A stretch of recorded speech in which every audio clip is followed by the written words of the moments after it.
चित्रगुप्त मंदिर सभा के आज के स्थापना दिवस कार्यक्रम में मंच पर उपस्थित प्रदेश सरकार में मेरे सहयोगी वन एवं पर्यावरण विभाग के मंत्री श्री अरुण कुमार सक्सेना जी,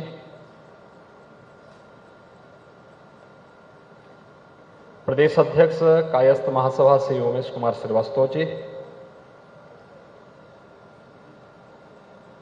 चित्रगुप्त मंदिर सभा के पूर्व अध्यक्ष श्री हरिनंदन लाल श्रीवास्तव जी, डॉक्टर ओपी वर्मा जी, चित्रगुप्त मंदिर सभा के अध्यक्ष श्री सत्यव्रत लाल श्रीवास्तव जी, कालीबाड़ी के महंत जी और आज के इस कार्यक्रम में उपस्थित चित्रगुप्त मंदिर और कायस्थ महासभा से जुड़े हुए सभी पदाधिकारी और उपस्थित भाइयों बहनों,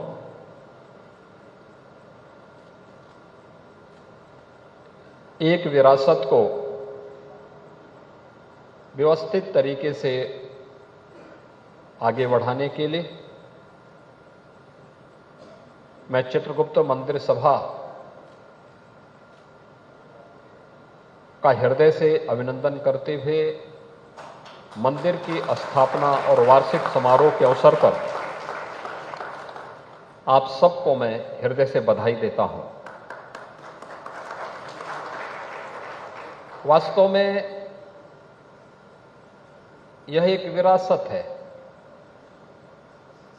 भगवान चित्रगुप्त की परंपरा को, उन आदर्शों और उन मूल्यों को अपने जीवन में अंगीकार करते हुए किसी महापुरुष ने जमीन दान दी, यहां के कुछ प्रबुद्ध जनों ने मिलकर के मंदिर निर्माण के एक संकल्प को आगे बढ़ाया और देखते ही देखते 80 के दशक तक आते आते यह अपने आप में एक विराट वटवृक्ष बन गया। चित्रगुप्त मंदिर में ऐसा नहीं कि मैं पहली बार आ रहा हूं, अनेक बार मुझे आने का अवसर प्राप्त हुआ है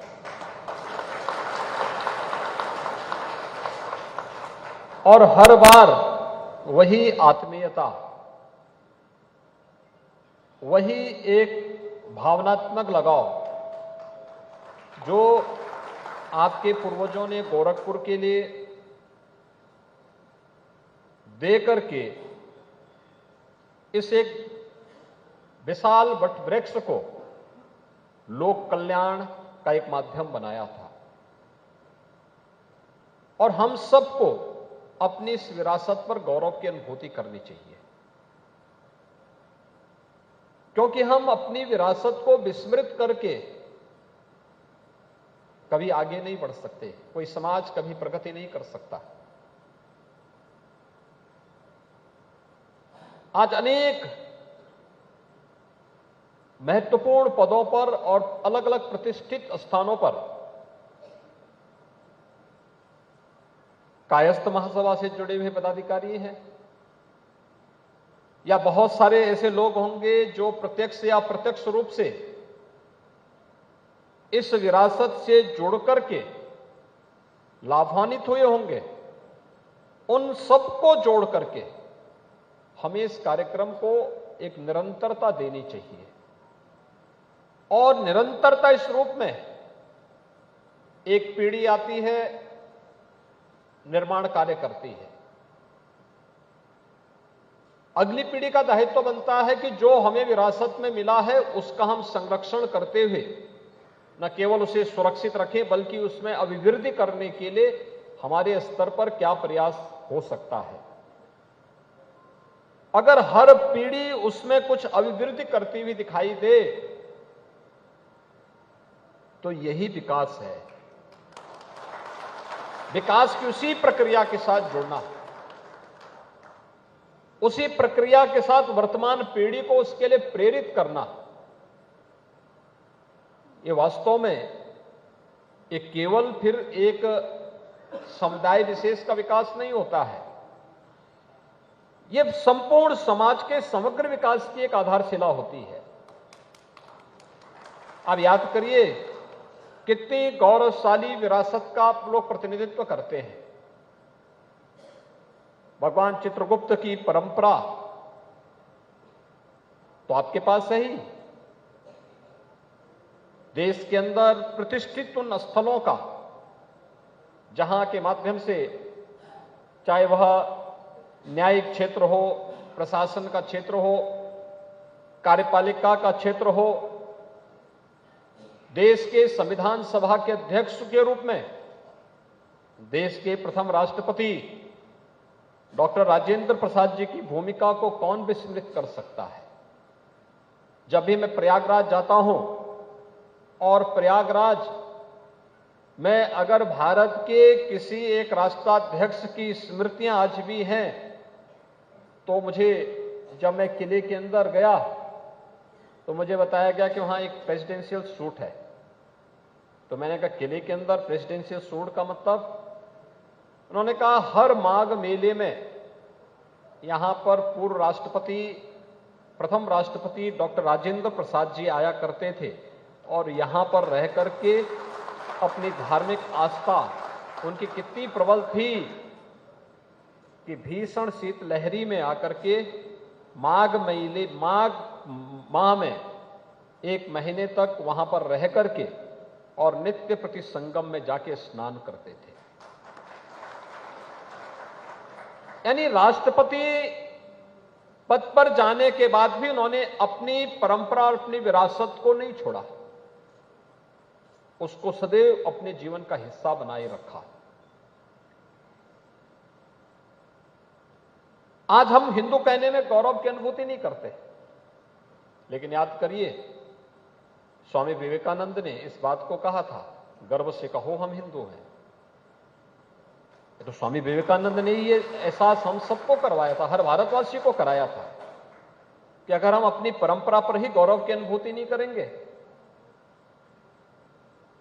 यह देश जब पाकिस्तान के द्वारा थोपे गए युद्ध का मुकाबला कर रहा था, और वो अभी तब जब 1962 में चीन के साथ हुए युद्ध के 3 वर्ष के अंदर ही जब पाकिस्तान ने फिर से भारत पर युद्ध थोपा था, याद करिए उस समय लाल बहादुर शास्त्री जी के नेतृत्व में देश, बहादुर सेना जिस मजबूती के साथ लड़ी थी, पाकिस्तान के छक्के छुड़ा दिए थे। देश ने विजयश्री को वर्ण किया था। देश में खाद्यान्न आत्मनिर्भरता के लक्ष्य को लेकर के उनके शब्द इस देश के लिए मंत्र बनकर के उभरे थे। देश की आजादी के लिए तुम मुझे खून दो, मैं तुम्हें आजादी दूंगा, यह आह्वान नेताजी सुभाष चंद्र बोस ने दिया था। कौन ऐसा भारतीय होगा जो इस पे गौरव की अनुभूति न करता हो। एक समृद्ध विरासत हमारे साथ जुड़ी हुई है, और वह विरासत है राष्ट्र सेवा की, राष्ट्र समर्पण की, राष्ट्रभक्ति की, भारतीयता के प्रति पूर्ण समर्पण के भाव की, जिस पर हर भारतीय अपने आप को गौरव की अनुभूति कर सकता है। और मुझे विश्वास है कि चित्रगुप्त मंदिर स्थापना काल से ही उस राष्ट्रीय प्रेरणा और राष्ट्रभक्ति की ही स्थली के रूप में अपने आप को स्थापित करते हुए निरंतर समाज के हर तबके को एक नई ऊर्जा प्रदान करता है। और इसलिए यहां पर अगर उत्तर प्रदेश शासन के स्तर पर हम लोगों को कुछ कंट्रीब्यूशन करने का अवसर प्राप्त हुआ है, तो ये तो जो कुछ भी समाज ने हमें दिया है, सरकार उसी को आपको वापस दे रही है कि नहीं, ये तो त्वदीयम वस्तु गोविंद तुभ्यमेव समर्पये के भाव के साथ जो कुछ भी आपके संस्कार हैं, आपका योगदान है, उसमें सरकार आपको वापस कंट्रीब्यूशन करके आपके साथ जुड़ करके कार्य करना चाहती है। और वही आश्वासन देने के लिए आज मैं आपके बीच में आया हूं।